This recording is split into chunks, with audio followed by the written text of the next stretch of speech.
Vamos a continuar nuestro estudio en Efesios. Estamos en el capítulo 1. El día de hoy vamos a considerar el final del versículo 4 hasta el versículo 6. Una división un poquito interesante, ahorita explico por qué. De ahí en más voy a leer incluso desde el versículo 3 al 6 para una vez más ponernos en contexto. ¿Lo tienen, hermanos? Efesios capítulo 1, del versículo 3 al 6, la palabra de Dios dice de la siguiente manera: Bendito sea el Dios y Padre de nuestro Señor Jesucristo, que nos ha bendecido con toda bendición espiritual en los lugares celestiales en Cristo, según nos escogió en Él antes de la fundación del mundo, para que fuéramos santos y sin mancha delante de Él. En amor, nos predestinó para adopción como hijos para sí, mediante Jesucristo, conforme al beneplácito de su voluntad, para alabanza de la gloria de su gracia, que gratuitamente ha impartido sobre nosotros en el amado. Al principio, por favor, inclinamos nuestros rostros, cerramos nuestros ojos en reverencia a nuestro Dios Padre. Santísimo Padre, venimos delante de ti, Señor, agradecidos por esta tarde, Padre, esta tarde en la cual podemos reunirnos para adorarte y glorificarte a ti, el único merecedor de toda alabanza, de toda adoración, Señor. Gracias te damos por todo lo que has hecho en Cristo por nosotros, Padre Santo, lo cual estamos estudiando en esta carta a los Efesios, Señor, por parte de tu apóstol Pablo. Gracias, Señor, que tenemos el privilegio de poder leer estas palabras, Señor, aplicarlas, hacerlas, Padre Santo, y por ello venimos a ti a encomendarnos a ti, Señor, e igual a pedir de tu ayuda, Padre Santo, pues solo por medio de tus fuerzas podemos obedecer, podemos llevar a cabo todo lo que requieres de nosotros. Pido que prepares nuestras mentes, nuestros corazones, Señor, de todos los que estamos aquí, Padre. Pido que ablandes corazones, Señor, si hay corazones endurecidos, Señor. Pido, Señor, que igual las áreas en las cuales nosotros hacemos cosas que no te agraden, Señor, empieza a tratar en esas áreas, Padre. Y pedimos, Señor, que el día de hoy podamos salir de este lugar con un entendimiento más claro, Señor, de todo lo que tú has hecho en Cristo Jesús por nosotros, Padre. Que en torno podamos glorificarte y alabarte, Señor, libremente, gratuitamente y en agradecimiento a ti, Señor. Gracias por todo, Padre. Sé con nosotros, Padre. Como hacemos cada semana, Señor, te pido que seas conmigo, me ayudes a predicar de una manera clara, Señor, y que igual el día de hoy el enfoque sea el Evangelio, Señor Cristo, tu palabra. Es tú, Señor, la obra del Espíritu en nosotros, Padre Santo, que todo sea para honra y gloria tuya, Señor. Te lo pedimos todo en el glorioso nombre de tu Hijo amado Jesús. Amén y amén. Pueden tomar sus lugares. Ahora, una de las primeras cosas que vamos a considerar es el final. Típicamente, si ustedes leen la misma versión que yo, típicamente leemos la Biblia de las Américas, notarán que la frase en amor forma parte del versículo 4, el final del versículo 4. Ahora, existe un debate en cuanto a dónde pertenece esta frase, por lo que tal vez pueda parecer un poco extraño a comenzar después de un periodo en el versículo 4, como lo tenemos en nuestras Biblias. Ahora les recuerdo que los versículos 3 al 14 son una frase larga y gloriosa que explica la bendición que tenemos en Cristo.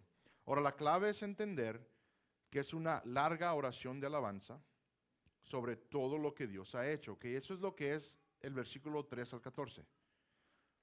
Ahora, nosotros tenemos un par de cosas que considerar. Bueno, agregaría una tercera y la explico en este momento. Cuestiones de puntuación, comas, periodos, todo ello no existe en el lenguaje griego. El lenguaje griego no tiene puntuación. Entonces, las oraciones se dividen basado en lo que viene siendo las palabras específicas mismas. Por eso sabemos que del versículo 3 al 14 literalmente es toda una oración. Y no es de que sabemos porque después del versículo 14 en el griego se ve un punto, no, sino que porque cambia literalmente los tiempos de las palabras. Les he mencionado yo que el lenguaje griego es un lenguaje bastante específico. Entonces, eso es lo que notamos. Entonces, nosotros tenemos comas y puntos y toda la puntuación. ¿Por qué? Porque son cuestiones de reglas de nuestro lenguaje para entenderlo adecuadamente. Están conmigo. O sea, la idea es de que nosotros tenemos que dividir la oración en manera en la cual nosotros la podamos entender. Entonces, lo que los que han interpretado las escrituras han hecho es de que simplemente han aplicado las reglas del español o en cualquier otro lenguaje en el cualquier la Biblia sea traducida y operan bajo las reglas de ese lenguaje. Si no, no entenderíamos mucho porque todo está corrido como en el griego, porque no es tan específico el español como lo es el griego.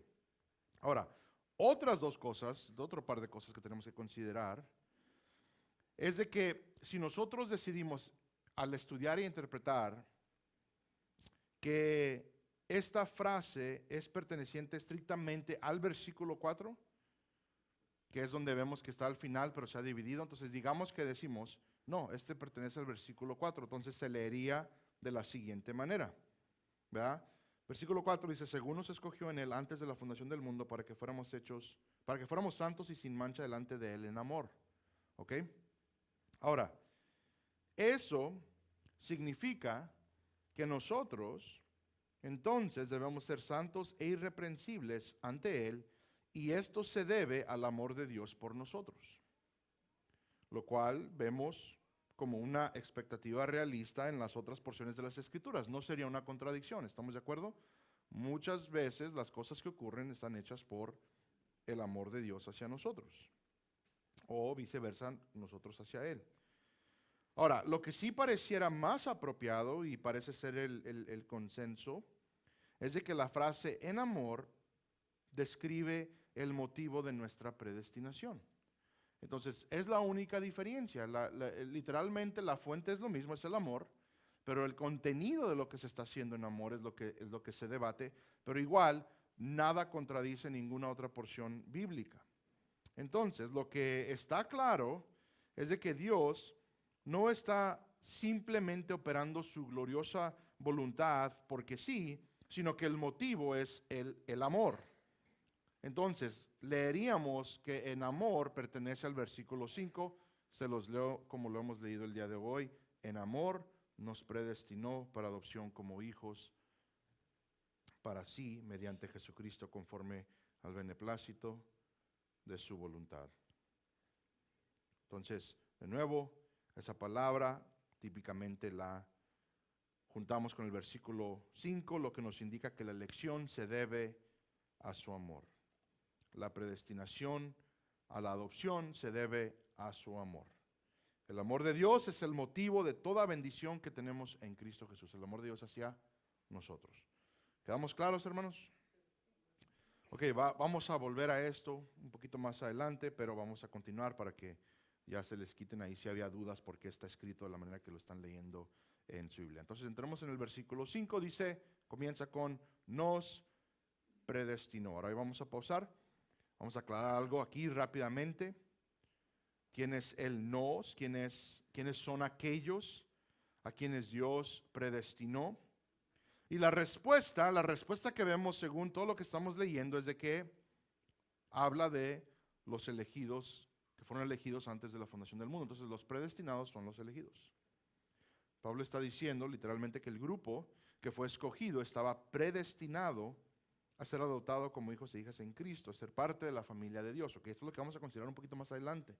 Pero en otras palabras, los elegidos son los salvos y fueron seleccionados por Dios para este propósito. Ahora, la gente lucha mucho con este concepto, pero hay dos cosas que pienso son importantes considerar aquí. Primero que nada, como ya hablamos, está hecho en amor. El motivo de Dios es el amor. Y número dos, la respuesta de Pablo a esta verdad, la respuesta de Pablo a la verdad de la elección, a la verdad de la predestinación es alabanza, como vamos a ver un poquito más adelante. Ahora, espero que podamos compartir esta actitud a medida que profundizamos en las cosas profundas de la teología, como lo estamos haciendo las últimas semanas. Denme un segundo, hermanos. Siempre me tienen que acordar.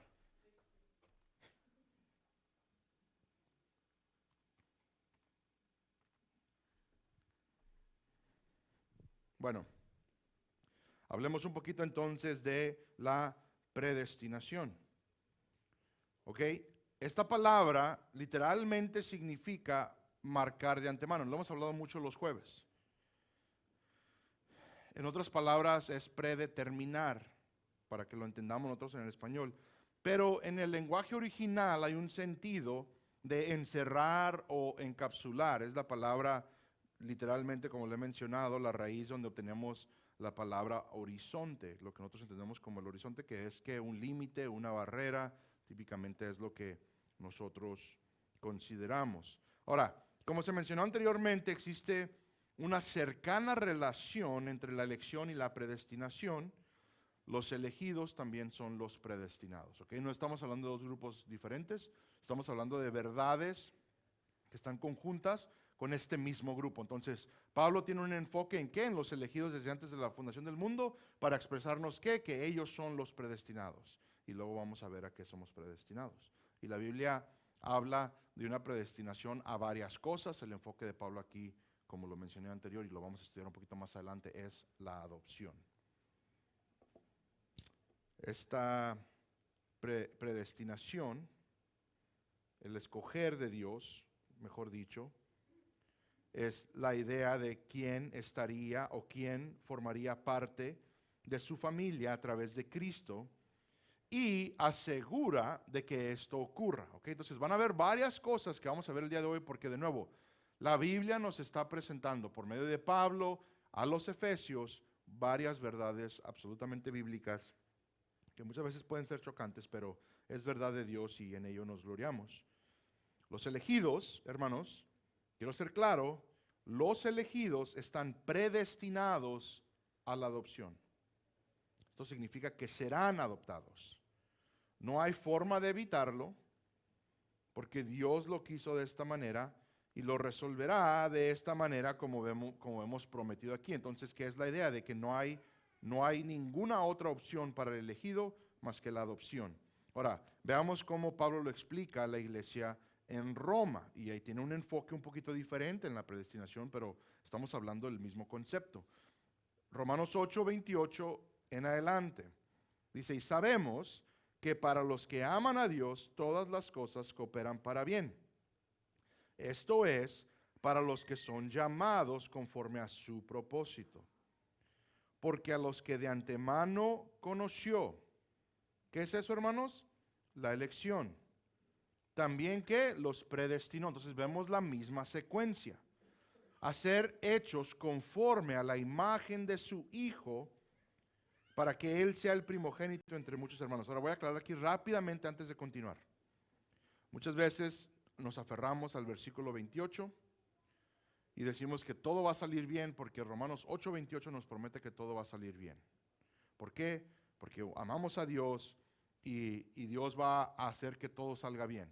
No es lo que nos está comunicando este versículo. Si lo han usado de esa manera, del día de hoy en adelante tengamos la correcta interpretación, porque el versículo 29 nos aclara literalmente qué es ese bien. Lo hemos hablado, lo hablamos cuando estudiamos el libro de Romanos, pero lo vuelvo a aclarar. Cuando la Biblia habla de que todas las cosas cooperan para bien, literalmente Pablo está diciendo de que todo lo que ocurre en nuestra vida, individualmente, en cada creyente, en cada elegido, en cada predestinado, está con el simple propósito, un propósito nada más. El bien mayor es nuestra transformación a la semejanza de Cristo. Esto significa que cuando las cosas no van muy bien, Dios te está transformando a la semejanza de Cristo. Cuando las cosas van perfectamente bien, Dios te está transformando a la semejanza de Cristo. El bien mayor de todo cristiano no son las riquezas, no es la salud, no es larga vida, no es una esposa que te ama, un esposo que te quiere, te respeta, no es ninguna cosa que nosotros podamos pensar. El bien mayor, según la voluntad de Dios, es que seamos transformados a la semejanza de Cristo. A eso se refiere este versículo, ¿ok? Para que lo usemos bien de ahora en adelante. Continuamos, versículo 30, hablando de los predestinados. A los que predestinó, a esos también llamó, y a los que llamó, a esos también justificó, y a los que justificó, a esos también glorificó. Ahora, a esto se le llama en la teología lo que es la cadena de oro, la cadena de oro en la teología. Cadena de oro porque son eslabones juntos, no se pueden separar. Todo lo que Dios ha hecho en el creyente, que debe ocurrir, que va a ocurrir, no hay vuelta de hoja, por eso es cadena, que no se puede romper. No se puede separar ni un solo eslabón. Es la gloriosa verdad de que todo lo que Dios se ha propuesto hacer se va a realizar en todos aquellos a quienes Él ha escogido. Esa es la verdad bíblica, en ello tenemos bastante ánimo. Ahora, muchas doctrinas involucradas en estos 3 versículos, y de nuevo, se usan para aclarar estas verdades para nosotros. Nos ayudan literalmente a organizar nuestro pensar para que podamos entender mejor las cosas de Dios según las Escrituras. Ninguna otra fuente, sino que solo la Biblia, esta es verdad bíblica. ¿Okay? De aquí es donde estamos nosotros sacando todo. Ahora, voy a referirme un poco a estas doctrinas brevemente, las voy a aclarar brevemente y después las vamos a estar desempeñando un poquito más, las vamos a estudiar un poquito más porque se van a volver a presentar a lo largo de la epístola. Lo primero que tenemos es la doctrina de la elección. Ya lo hemos hablado, lo hablamos hace unas semanas. Dios escogió a algunas personas de entre toda la población del mundo para que no terminaran en el infierno como merecíamos, porque todos éramos pecadores. Somos pecadores, podemos decir. Entonces, esa es la primera doctrina que vemos, ¿verdad? Los que conoció de antemano. Y después la predestinación, a estos predestinó. La doctrina de la predestinación es de que Dios predetermina cuál será el resultado de los elegidos. En nuestro texto de hoy es la adopción, lo vamos a ver en unos momentos. En el caso del libro de Romanos, como estamos leyendo este versículo de 28 al 30, es la justificación. Entonces el elegido, según Pablo a los romanos, el elegido ha sido predestinado a ser ¿qué? Justificado. Somos predestinados, como ya mencioné, a varias cosas y lo vamos a ver un poquito más adelante en nuestro estudio de Efesios. Después se nos presenta en esta corta sección de Romanos la doctrina del llamamiento eficaz. Ahora, hay 2 tipos de llamamientos, hermanos. Espero ya todos estemos un poquito familiarizados con todo esto porque lo hemos estudiado bastante, pero de nuevo lo explico rápidamente para que empecemos a entender lo que aquí está ocurriendo en Efesios. Hay 2 tipos de llamamientos. Hay un llamado general y el llamado eficaz. El llamado general implica la creación y la predicación del evangelio a todas las criaturas. Eso significa que el 100% de lo creado, el 100% de todo ser humano que ha existido en toda la historia del planeta, ha recibido el llamado general de Dios. Esto es, de que Él existe, de que Él se le debe honor, de que Él se le debe alabanza, de que Él se le debe gratitud. ¿Okay? Esto es lo que nos explica Romanos 1. Entonces, cuando las personas vienen y dicen, pero ¿qué de aquellos que no han escuchado de Cristo? Pablo argumentaría en Romanos 1 que están sin excusa. ¿Por qué? Porque han sido expuestos al llamado general. Toda persona que se encuentra en este lugar sabe y conoce sin duda alguna que existe Dios. Tal vez dirán, no, pero espérese, pastor, yo conozco a muchos ateos y ellos me dicen que no creen en Dios, que Dios no existe.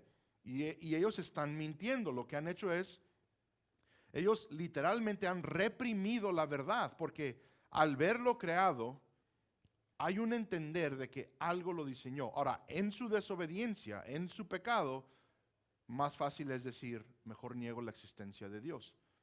Pero no existe, dicen muchos teólogos, muchos pastores, no existe un ateo verdadero, sino solo necios y mentirosos que prefieren seguir llevando a cabo su vida negando a Dios en su orgullo. ¿Okay? Entonces, todos hemos recibido el llamado general por medio de la creación. Entonces, ahora consideremos lo que es el llamamiento eficaz. Aclaro una cosa. El llamamiento general tiene la responsabilidad con ello a atender el llamado, pero nadie puede hacerlo. ¿Ok? Entonces, estamos aclarando varias cosas. Existe este llamado general en el cual nosotros debemos reconocer a Dios, honrarle, darle las gracias, pero inmediatamente se interpone otra verdad y es nuestra muerte espiritual, nuestro negar, nuestro pecado, como he mencionado, que entonces no podemos responder al llamado. Nadie se va a convertir al ver la creación. Ese es el punto. Aquí es donde entra el llamado eficaz. El llamado eficaz está específicamente diseñado para los elegidos, los predestinados. Van a recibir un llamado interno del Espíritu Santo. ¿Okay? ¿Para qué? Para poder responder al Evangelio a salvación. Hermanos, todo ser humano percibimos la misma creación, todos escuchamos el mismo mensaje, pero solo como elegidos podemos entender el Evangelio, prestar atención al llamado y entonces creer el Evangelio. Solo el elegido. Por eso cuando hablamos de que la salvación es por obra del Espíritu Santo, a esto nos estamos refiriendo.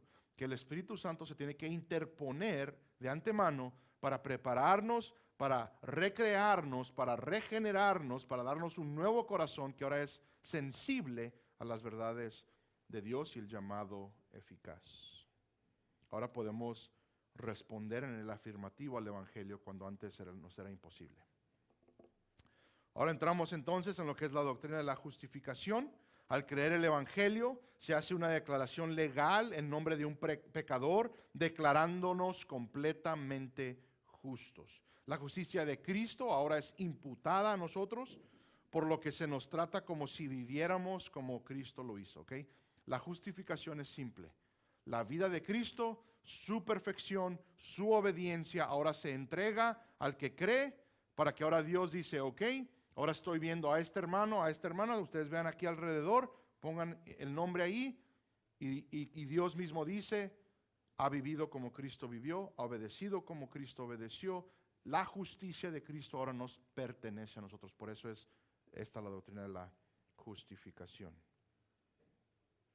Se nos trata literalmente como si hubiéramos vivido la vida que Cristo vivió. Alabado sea el Señor.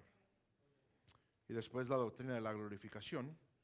Esta doctrina explica la promesa de que realmente seremos como Cristo es en su justicia. Así que no solo se nos acredita su justicia, sino que también seremos hechos, principio a fin, completamente justos, perfectamente santos delante de la presencia de Dios. Ahora, de nuevo, todas estas doctrinas, hermanos, nos ayudan a entender mejor lo que ha sucedido en el creyente y lo que está aún por venir. Pero quiero dejar claro que estas pertenecen a todos los creyentes genuinos. No se puede ser creyente, cristiano, genuino y no ser partícipe de ninguna de estas doctrinas. Esta es toda la realidad para todos los creyentes en todas partes y en todos los tiempos, en toda la historia.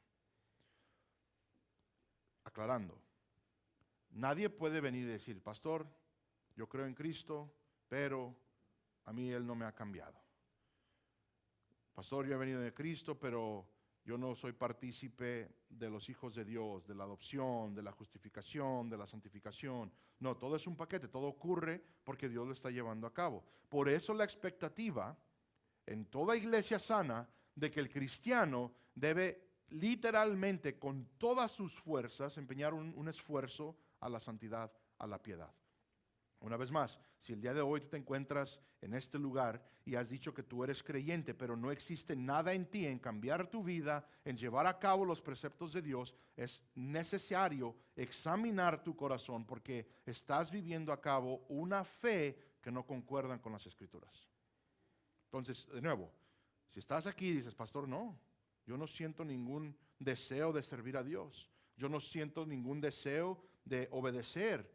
Incluso estoy aquí porque me trajeron, estoy aquí por fuerza o X cosa, entonces es muy necesario examinar tu corazón por lo que estamos explicando. Ahora no estoy diciendo que no hay esperanza y que ya la regaste o X cosa, no, pero sí tenemos que aclarar y distinguir entre el llamado eficaz y el general, ¿ok?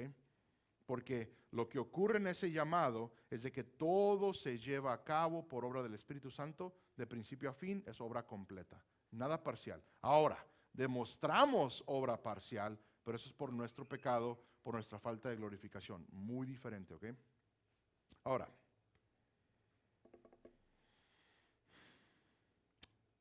una de las cosas muy importantes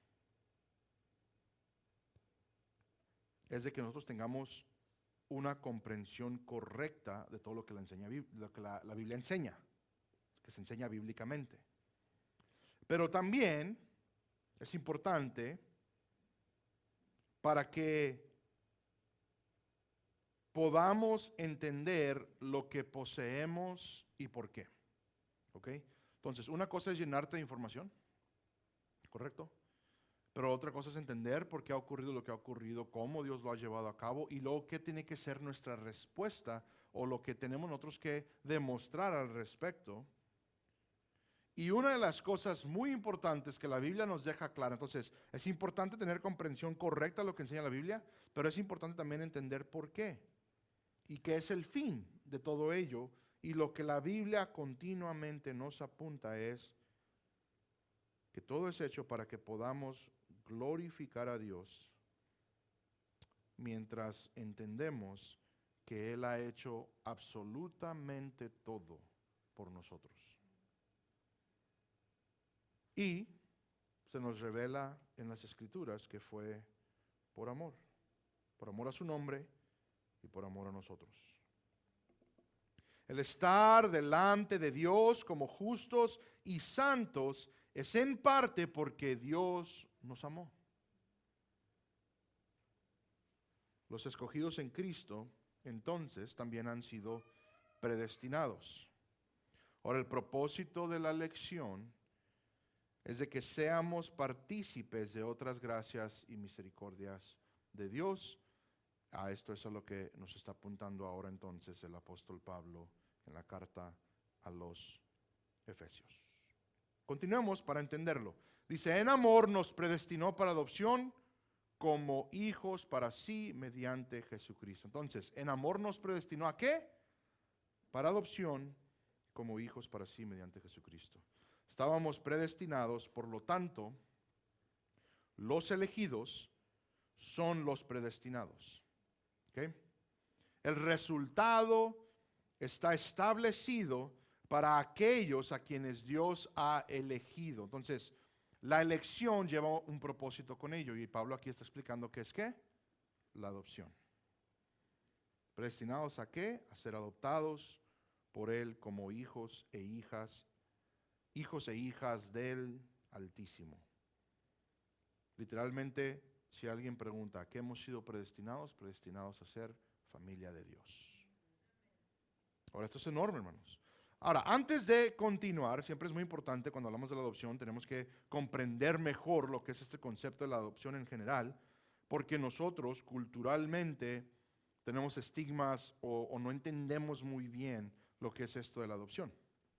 A veces podemos ver a un niño adoptado como si hubiera una diferencia. Ahora, creo los padres hacen el mejor esfuerzo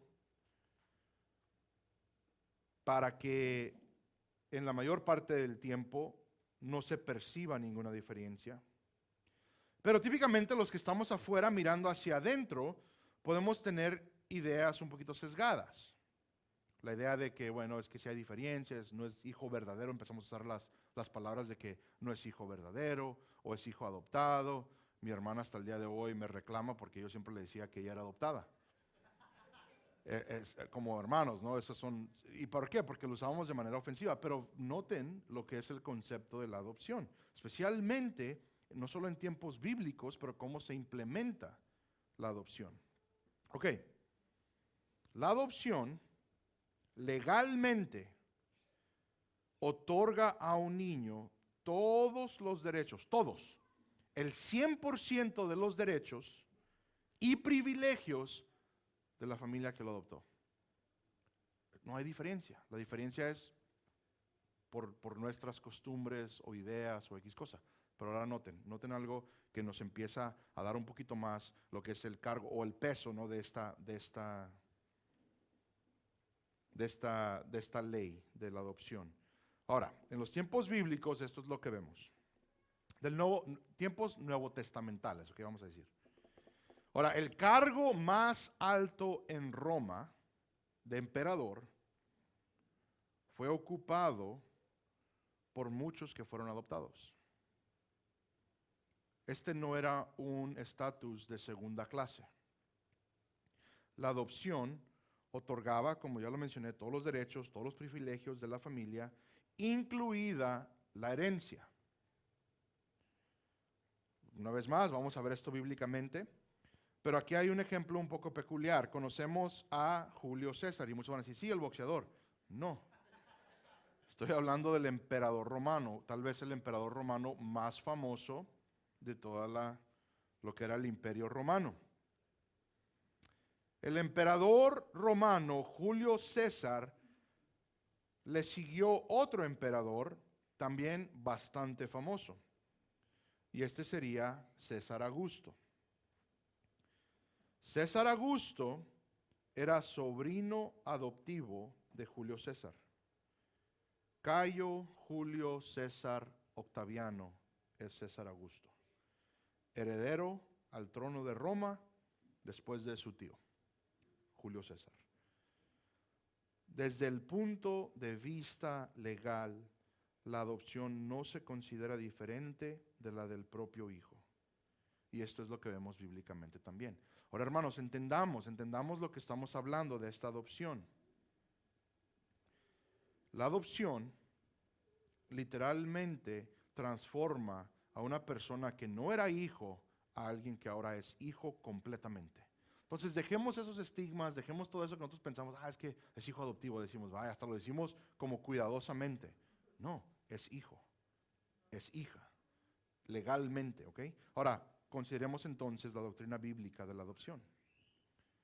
Esta doctrina aclara muchas cosas y quiero desglosárnoslas un poco. Ahora, la idea principal aquí es de que no somos naturalmente hijos de Dios. Que eso es una de las cosas que tenemos que considerar cuando hablamos de que hemos sido adoptados. Originalmente no somos hijos de Dios. No somos parte de su familia, sino que debemos ser adoptados a través de Cristo a la familia de Dios. La Biblia presenta al mundo entero dividido en dos bandos, ¿ok? Dos grupos. Los que son hijos de Dios y los que son hijos de Satanás. Ahora, tengamos en cuenta que no todos son hijos de Dios. Tendemos a afirmar que debido a que somos su creación, entonces inmediatamente todos somos sus hijos. Pero no es lo que nos enseña la Biblia por cuestiones doctrinales, por cuestiones de verdades bíblicas, por cuestiones de cómo opera Dios y en su carácter, pero tal vez hemos caído en este tipo de pensar, es que todos somos sus hijos, es que todos somos los hijos de Dios y debemos obedecerle, y no, la Biblia hace un énfasis de que no todos son hijos de Dios. Los que son hijos de Dios, según Juan, lo leemos, Juan capítulo 1, 12 al 13 para aclarar, dice, pero a todos los que le recibieron, les dio el derecho de llegar a ser hijos de Dios. Es decir, a los que creen en su nombre. Entonces, ¿quiénes son los hijos de Dios? Los que creen. Ahí la distinción. Entonces, se los pongo fácil, se los pongo ofensivamente. Si no han creído en Cristo, son hijos de Satanás. Pertenecen a Satanás, su padre es Satanás. El momento el cual ponemos nuestra fe en Cristo, el Espíritu Santo obra en nosotros. Somos trasladados, nos dice, del reino de las tinieblas a su luz resplandeciente, a ser hijos de Dios. ¿Okay?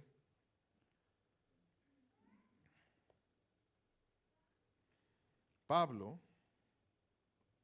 está enseñando la gloriosa verdad de que aquellos que Dios escogió desde antes de la fundación del mundo están predestinados a ser adoptados, están predestinados a ser hijos del Dios viviente a través de Cristo. Ahora, de nuevo, cosas bastante importantes. Pero ahora, veamos un poquito lo que Pablo dice en otra parte del Nuevo Testamento con respecto a esta adopción. Vayan conmigo a Romanos 8:15.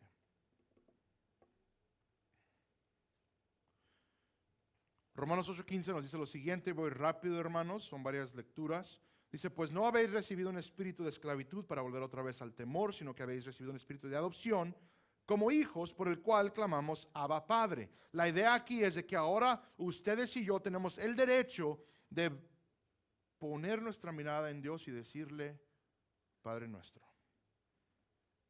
Romanos 8:23, Y no solo ella, sino que también nosotros mismos que tenemos las primicias del Espíritu, aún nosotros mismos gemimos en nuestro interior, aguardando ansiosamente la adopción como hijos, la redención de nuestro cuerpo. Ahora, una de las cosas que tenemos que aclarar es de que esta adopción, los beneficios, las bendiciones, la herencia, todo esto ahorita en este preciso momento se percibe solo parcialmente, intelectualmente, espiritualmente. Pero llegará un momento cuando la adopción será absolutamente evidente a todo ojo, cuando seamos literalmente hijos de Dios en su presencia. ¿Okay? Y en Romanos 8 esto es lo que está argumentando Pablo, de que ahorita las cosas no son como deben ser. Gálatas 4 al 7, dice, pero cuando vino la plenitud del tiempo, Dios envió a su Hijo, nacido de mujer, nacido bajo la ley, a fin de que redimiera a los que estaban bajo la ley para que recibiéramos la adopción de hijos. Y porque sois hijos, Dios ha enviado el Espíritu de su Hijo a nuestros corazones, clamando Abba Padre. Por tanto, ya no eres siervo, sino hijo, y si hijo, también heredero por medio de Dios. Entonces, podemos clamar a Dios como nuestro Padre, somos sus hijos. Se acercará el día en el que se va a finalizar la adopción, cuando esto será perceptible. Y luego, nuestra adopción significa que tenemos el Espíritu de Dios, que de nuevo podemos clamar a Él como Padre, pero esta adopción también nos hace herederos, coherederos con Cristo. Romanos 8, 16 al 17, el Espíritu mismo da testimonio a nuestro espíritu de que somos hijos de Dios, y si hijos, también herederos, herederos de Dios y coherederos con Cristo. Si en verdad padecemos con Él, a fin de que también seamos glorificados con Él. Tengamos en mente que la adopción bíblica nos habla entonces de que ahora, enemigos de Dios, hijos de Satanás, ahora arrebatados de las garras del infierno, trasladados al reino de su luz resplandeciente, convertidos en hijos adoptivos, hijos e hijas de Dios por medio de la adopción. Gloria a Dios. Y Pablo nos dice que esto es conforme al beneplácito de su voluntad, según el buen propósito de su voluntad. Y esto es simple. Hermanos, esto le agradó a Dios. Lo ha hecho en amor. Y aquí el amor del Padre está en plena exhibición. Realmente disfrutó darnos a Cristo para ser hijos. Ahora, hermanos, una cosa. Como padres, nosotros tratamos de darles lo mejor a nuestros hijos. Esa es muchas veces la intención de nuestro corazón. Bueno, tal vez ellos no lo perciben muchas veces, ¿verdad? Pero de ahí viene, ¿no? Y la idea es de que hay un placer en poder proveer para nuestros hijos cosas que a ellos les agradan, cosas que les va bien. Ahora, no estamos hablando de malcriarlos, ¿verdad? Pero en verdad, darles algo por la gracia de Dios que se nos permita. Y en verdad, eso es literalmente lo que está ocurriendo, que nos explica aquí Pablo, de que hay ese placer en Dios hacer esto por nosotros. O sea, le agrada a Dios. Le agrada a Dios llamar a un grupo de sus enemigos a ser sus hijos. Le trae placer. De nuevo, en el sentido figurativo, como estamos hablando, vamos a asegurarnos que no vayamos más allá con ese tipo de hablar. Pero es literalmente la idea, que el Padre, Dios el Padre, se complace en ver cómo todo esto que Él planeó se va desarrollando, cómo se va llevando a cabo, cómo se están trasladando a su familia almas que antes le rechazaban. Agrada a Dios amarnos en esta manera. Es el punto de Pablo. Ahora, en esto, hermanos, tenemos un gran ejemplo de una de las muchas bendiciones espirituales que ahora poseemos. Realmente hemos sido bendecidos, hermanos. Acuérdense que del versículo 3 al 14, Pablo está expresando hacia nosotros, aclarándonos todo lo que hemos recibido. ¿Y qué es eso? Toda bendición en los lugares celestiales. Todo nos pertenece. Y empieza Pablo a aclararlo. Una de esas cosas es que la adopción. Pero hay otro elemento importante en esto: la soberanía de Dios. Era su voluntad hacer esto. Y así será. Dios es soberano, amén. Esto significa que Dios tiene todo el poder, toda la sabiduría y toda la autoridad para hacer lo que le plazca. El Salmo 115:3 nos dice lo siguiente: nuestro Dios está en los cielos, Él hace ¿qué? Lo que nosotros queremos. ¿A quién? A Él. Lo que le place. Veamos la respuesta de Job a Dios después de las palabras de Dios.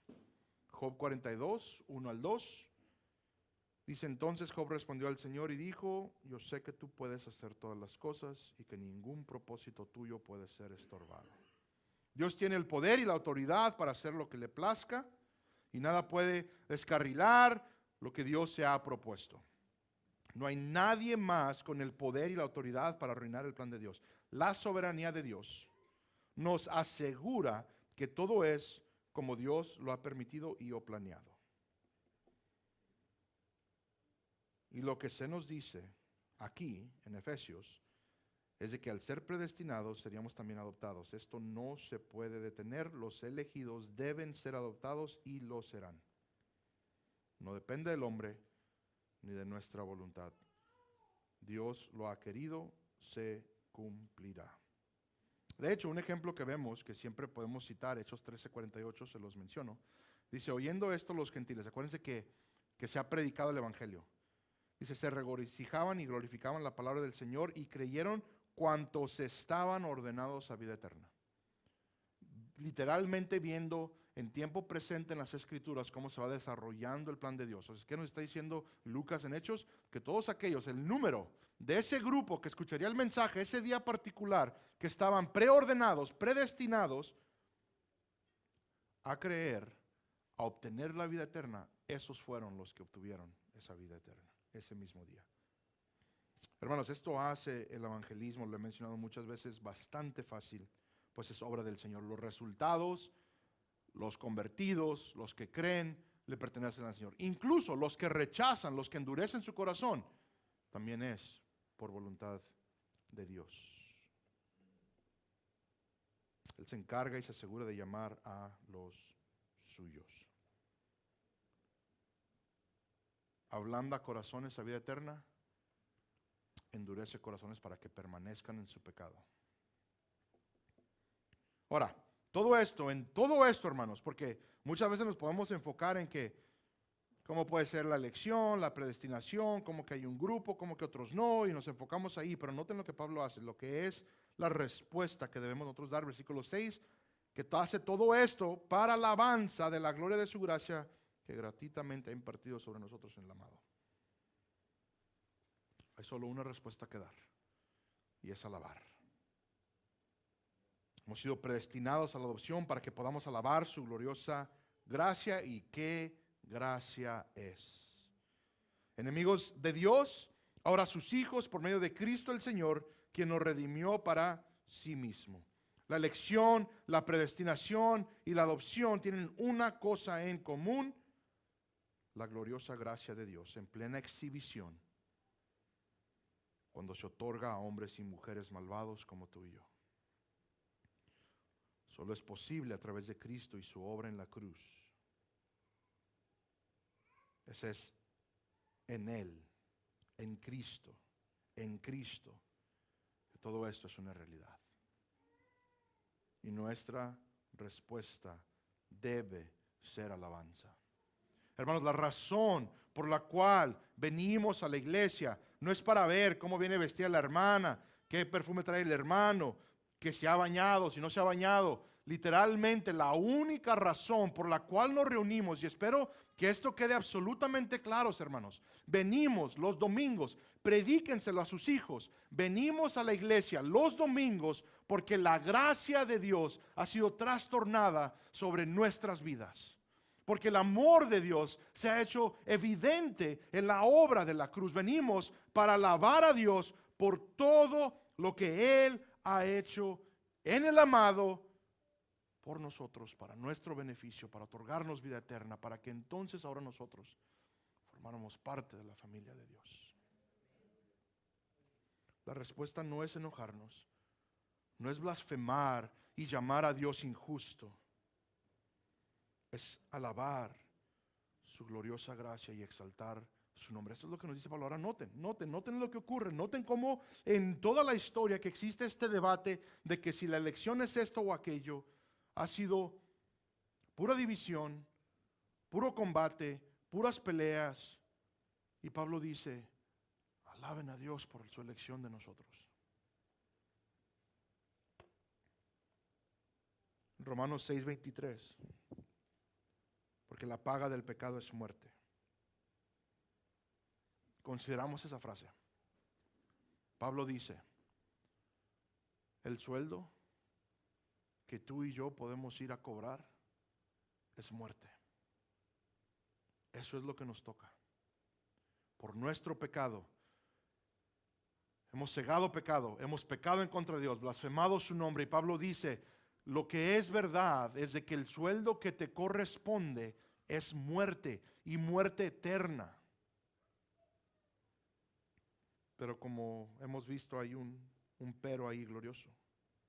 Pero la dádiva de Dios es vida eterna en Cristo Jesús, Señor nuestro. A pesar de que merecemos la muerte, a pesar de lo único que nosotros hemos ahorrado es la muerte, a pesar de lo único que hemos comprado y que merecemos es la muerte, Dios, en su gracia, nos ha regalado la vida eterna en Cristo Jesús nuestro Señor. 2 Corintios 5:21, lo vimos la semana pasada, al que no conoció pecado, le hizo pecado por nosotros. ¿Para qué? Para que nuestro pecado, la culpabilidad que nosotros teníamos fuera sobre Él. Para que el castigo que merecíamos fuera sobre Él. Para que lo que nosotros debíamos haber pagado con nuestras propias vidas, al ser receptores de la ira de Dios, ahora Él entra como nuestro sustituto para que esa ira se derrame sobre el Hijo y no sobre nosotros. Esa ira insoportable, que sería eterna, castigo eterno. Ese castigo fue sobre Cristo en la cruz, en nuestro lugar. ¿Para qué? Para que fuéramos hechos justicia de Dios en Él. Una vez más, hermanos, la respuesta adecuada.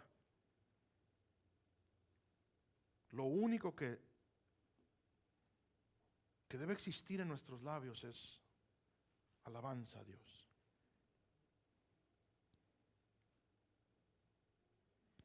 Preguntámonos el día de hoy, ¿qué es nuestra respuesta al saber que Dios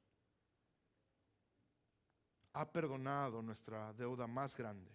No solo eso, hermanos, sino que nos ha adoptado a su familia, nos ha otorgado la vida y bendición eterna.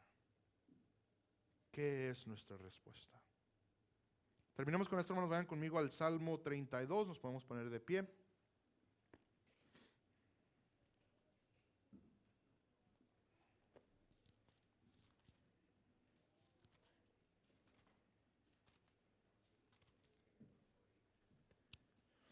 Cuán bienaventurado es aquel cuya transgresión es perdonada, cuyo pecado es cubierto. Cuán bienaventurado es el hombre a quien el Señor no culpa de iniquidad y en cuyo espíritu no hay engaño.